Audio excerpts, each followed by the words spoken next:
Hi friends, welcome to Deepa's kitchen. ಮನೆಯಲ್ಲಿ ಸಡನ್ನಾಗಿ sweet ಅಂದಿದ ತಕ್ಷಣ ಗ್ಯಾಪ್ನ ಬರೋದು ಸುಲಭವಾಗಿ ಮಾಡೋ ಅಂಥ ಕೇಸರಿಬಾತ್. ಬಾಳೆಹಣ್ಣಿನ ಕೇಸರಿಬಾತ್, ಪೈನಾಪಲ್ ಕೇಸರಿಬಾತ್ ಹೀಗೆ ವೆರೈಟಿಯಾಗಿ ಮಾಡ್ತೀವಿ. ಆದರೆ ನೀವು ಯಾವತ್ತಾದರೂ ರಸ್ಪುರಿ ಮಾವಿನ ಹಣ್ಣಿನ ಕೇಸರಿಬಾತನ್ನು ತಿಂದಿದ್ದೀರಾ?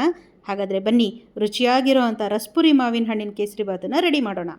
ಮೊದಲಿಗೆ ಒಂದು ಕಡಾಯಿನ ಬಿಸಿ ಮಾಡೋದಕ್ಕಿಟ್ಟು 4 ಸ್ಪೂನ್ ಎಣ್ಣೆ, 4 ಸ್ಪೂನು ತುಪ್ಪನ ಹಾಕ್ಕೊಳ್ಳೋಣ. ಬರೀ ತುಪ್ಪ ಹಾಕೋದ್ರಿಂದ ಕೇಸರಿಬಾತ್ ತಣ್ಣಗಾದ ಮೇಲೆ ಗಟ್ಟಿಯಾಗುತ್ತೆ. ಅದಕ್ಕೆ ತುಪ್ಪ ಮತ್ತು ಎಣ್ಣೆ ಎರಡೂ ಈಕ್ವಲ್ ಕ್ವಾಂಟಿಟಿಯಲ್ಲಿ ತೊಗೊಳ್ಳಿ. ಈಗ ಇದಕ್ಕೆ 2 ಸ್ಪೂನಷ್ಟು ಗೋಡಂಬಿನ ಹಾಕ್ಕೊಂಡು ಲೋ ಫ್ಲೇಮಲ್ಲಿ ತುಪ್ಪದಲ್ಲಿ ಇದನ್ನು ಫ್ರೈ ಮಾಡಿಕೊಂಡು ಸೈಡಲ್ಲಿ ತೆಗೆದಿಟ್ಕೊಳ್ಳೋಣ. ಗೋಲ್ಡನ್ ಬ್ರೌನ್ ಕಲರ್ ಬರೋ ಥರ ಫ್ರೈ ಮಾಡ್ಕೊಳ್ಳಿ. ಈಗ ಇದೇ ತುಪ್ಪಕ್ಕೆ ನಾವು 2ರಿಂದ 3 ಸ್ಪೂನ್ ಆಗೋಷ್ಟು ಒಣ ದ್ರಾಕ್ಷಿನ ಹಾಕ್ಕೊಂಡು, ದ್ರಾಕ್ಷಿ ನೋಡಿ ಇಲ್ಲಿ ಈ ಥರ ಚೆನ್ನಾಗಿ ಉಬ್ಬಿ ಬರೋ ಥರ ಫ್ರೈ ಮಾಡಿಕೊಂಡು ತೆಗೆದಿಟ್ಕೊಳ್ಳಿ. ಈಗ ಇದಕ್ಕೆ 1 ಕಪ್ಪಷ್ಟು ರವೆ, ಮೀಡಿಯಮ್ ರವೆ ಅಥವಾ ಬಾಂಬೆ ರವೆನ ಹಾಕ್ಕೋಬೋದು. ಕೆಲವರು ಚಿರೋಟಿ ರವೆಯಿಂದ ಕೂಡ ಮಾಡ್ಕೋಬೋದು ಇದನ್ನು.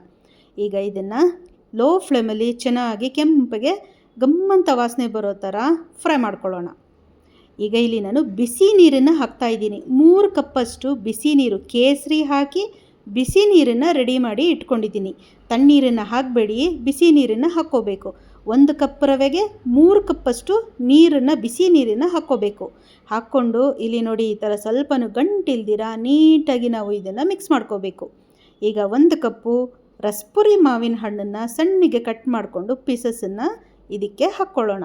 ಇಲ್ಲಿ ಮೆಜರ್ಮೆಂಟ್ ತುಂಬಾ ಇಂಪಾರ್ಟೆಂಟ್ ಆಗಿರುತ್ತೆ. ಕೇಸರಿಬಾತ್ ಮಾಡಬೇಕಾದ್ರೆ 1 ಕಪ್ ರವೆಗೆ 3 ಕಪ್ ನೀರನ್ನು ಹಾಕ್ಕೋಬೇಕು. ಬಿಸಿ ನೀರನ್ನು ಹಾಕ್ಕೊಳ್ಳಿ, ಚೆನ್ನಾಗಿ ಬರುತ್ತೆ ಕೇಸರಿಬಾತ್.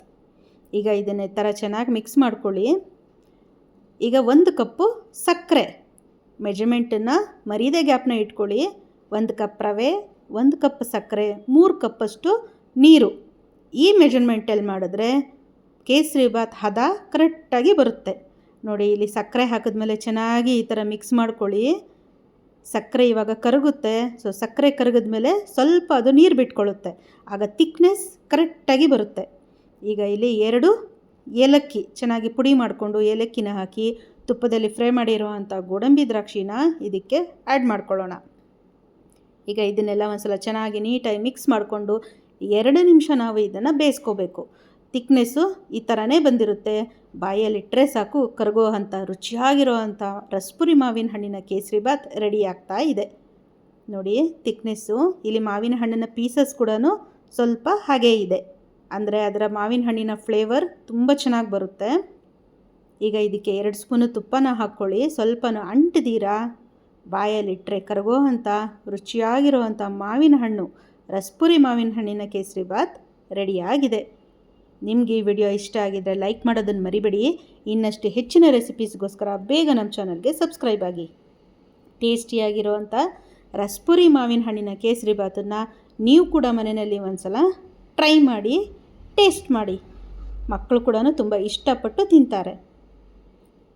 ಮತ್ತೆ ಮುಂದಿನ ವಿಡಿಯೋನಲ್ಲಿ ಸಿಗೋಣ. ಅಲ್ಲಿವರೆಗೆ ರಸ್ಪುರಿ ಮಾವಿನ ಹಣ್ಣಿನ ಕೇಸರಿಬಾತನ್ನು ಟ್ರೈ ಮಾಡಿ, ಟೇಸ್ಟ್ ಮಾಡಿ. Thank you friends, bye.